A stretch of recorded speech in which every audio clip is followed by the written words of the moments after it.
So to explain to you what is happening in this line, we are just assigning card score based on the drawn card that we got. In this case, we can get the playing card index up to 8, and it goes from 0 to 8, which will create some kind of card score. In our case, we're just, let's say, if we get 1 for our index, it would mean second card, which is 2. So basically, any card that we draw using an index, we always get one less of the value. So we need to normalize it and well add one to the end. And for other cases, let's say Queen, Jack, King, we can just say that those cards are worth 10 points. Then for the other parts, we will need to update them as well, but I will be introducing a new concept which is called lists. So we need additional variables in here, which would basically store everything that we draw up to this point. So you can just type in static list, then press Ctrl dot and click enter on using system collection generic. This is a library that supports collections, and a list is basically an implementation of arrays for dynamic values. If let's say we have this array, we wouldn't be able to change it without creating our own implementation of lists, stacks, and queues or anything like that. And well, to simply put, they will be stuck this way for the rest of the game. We use lists when we actually need some more variations. In our case, we know that we will be adding new cores throughout the game. So we can just add these parts, and well, we can copy the rest of the code from over here. Why would we draw it and then we rename this part? And now when we're making a calculation in our hit method, it's over here. Awesome. We won't even be using these parts because we need the calculation after hitting a card. For every hit card, we should calculate what is current total for both dealer and player. And we would be keeping track of all the scores that are coming by, so we can just use our newly created list to just add the drawn cards. Yeah, I've made a mistake, a typo in there. And in hit cards, we should just type in add card score.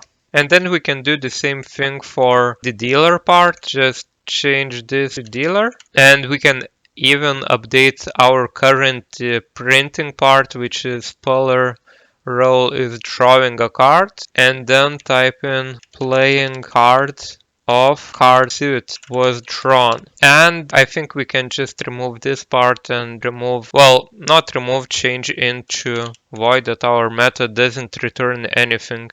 There will be a lot of errors, but that's very good. We will have an easier time finding the issues inside our code. So yeah, I forgot to explain to you how we declare a list. So basically, when we want to declare a collection that might be changing on runtime, we need to type in list keyword, and then we add in these less and greater signs type of the list that we want. This is called a generic. So a list supports any kind of type that we want, and we can add anything in here as well. So don't think too much of it right now, but just understand that basically a list is a generic array with dynamic amount of values. And for this list to work correctly without any exceptions being thrown out, we usually need to initialize it as soon as we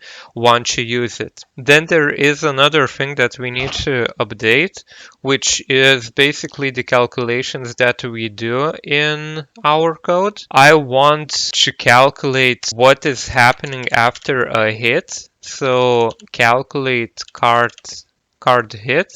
We will separate into two different methods. This one will be handling the cases for the calculation itself, depending on which user is actually putting the card. So we can just control dot, then we create a new method, and this one should be a bit fairly similar to this part. So we can just rename this to puller role. We might remove it later on, but for now I think it's alright to do it this way. So player total card score is equal to calculate current total card score.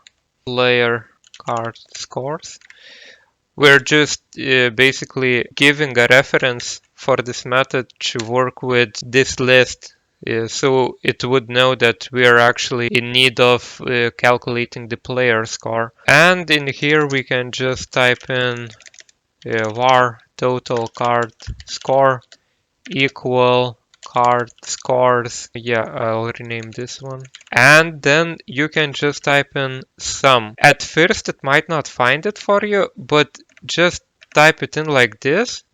Type in list variable name dot sum with brackets, and then click on sum and click control dot and add using system link U. This is one of the cooler things that C# has, which is called link U, and it creates a lot of short-handed, very fast collection-based operations. In this case, we're using it just to sum everything that is in this list.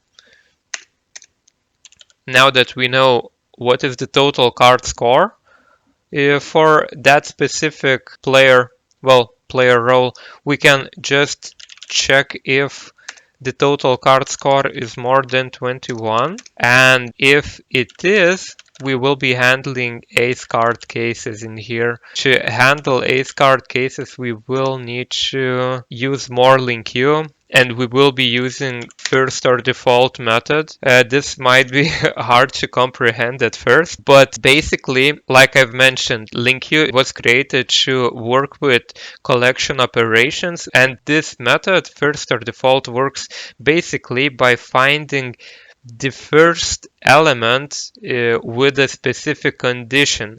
And for us to give it a condition, we need to type in so-called lambda, which is an anonymous function.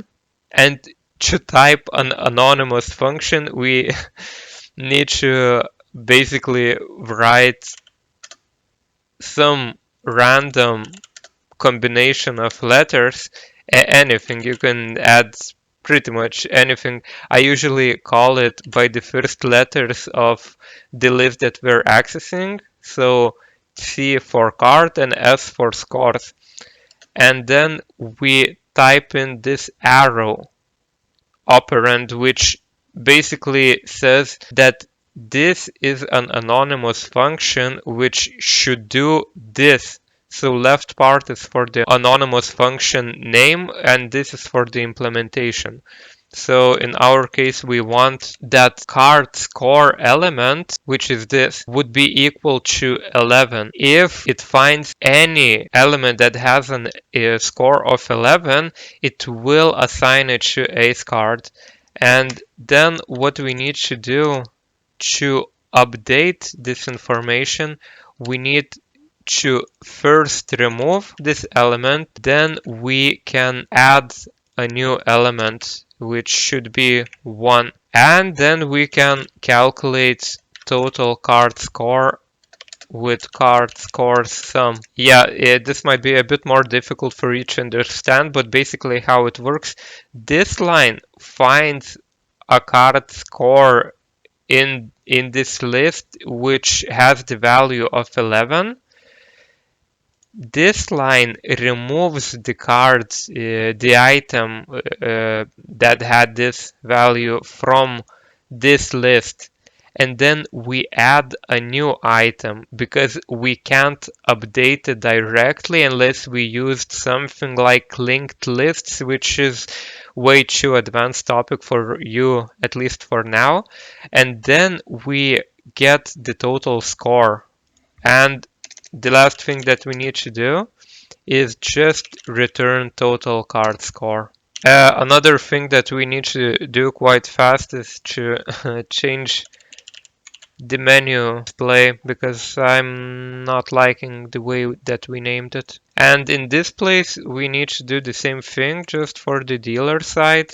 So instead of using player, we change it with the word dealer as well as when we're giving it the collection reference. And now that we have all of these methods, we can do the same thing for the dealer side. So in our case, well, it shouldn't be here because we default to player. But in this case, we just add calculate for the dealer. We've already updated this one. Okay, seems quite good. And if you remember that we are actually restarting some of the variable values inside prepare new round, so we will also need to restart our lists because we can't start a new round with previous round cards, which, well, could get into an infinity loop of unplayability.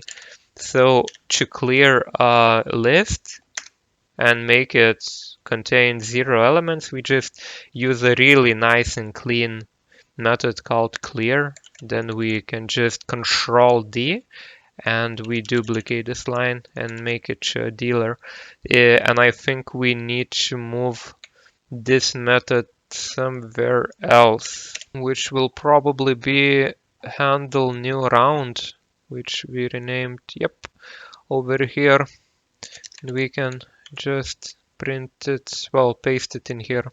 Thank you for listening. In part 3, we will finish refactoring our game so we would be able to draw as many cards as we want, as well as obey the true rules of blackjack. Till then, have fun and have a wonderful developer journey.